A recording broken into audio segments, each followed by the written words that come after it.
नमस्कार, मैं हूं आरजू अंसारी और आप देख रहे हैं राष्ट्रीय जगत विजन न्यूज।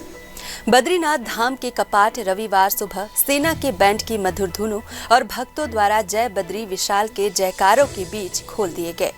इस अवसर पर भक्तों पर पुष्प वर्षा भी की गई।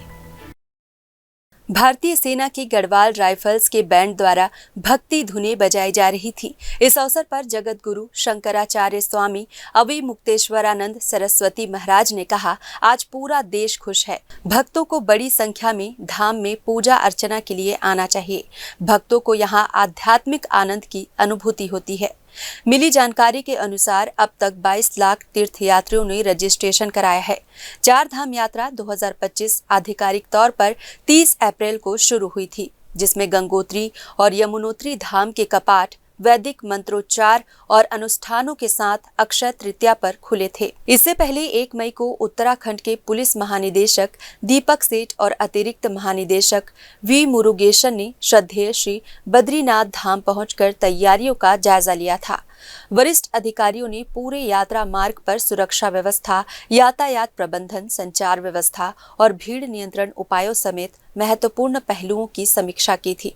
अब तक 22 लाख से अधिक तीर्थयात्रियों ने पवित्र यात्रा के लिए ऋषिकेश ट्रांजिट कैंप में पंजीकरण कराया है। हिंदू तीर्थ स्थल चार धाम सर्किट में 4 स्थल शामिल हैं। यमुनोत्री, गंगोत्री, केदारनाथ और बद्रीनाथ। यमुना नदी उत्तराखंड में यमुनोत्री ग्लेशियर से निकलती है। उत्तराखंड में हर साल गर्मियों के दौरान चार धाम यात्रा के लिए तीर्थ यात्रा का मौसम चरम पर होता है। इस बीच उत्तराखंड के मुख्यमंत्री पुष्कर सिंह धामी ने शनिवार को कहा कि केदारनाथ मंदिर में श्रद्धालुओं की सुरक्षित यात्रा राज्य सरकार की सर्वोच्च प्राथमिकता है।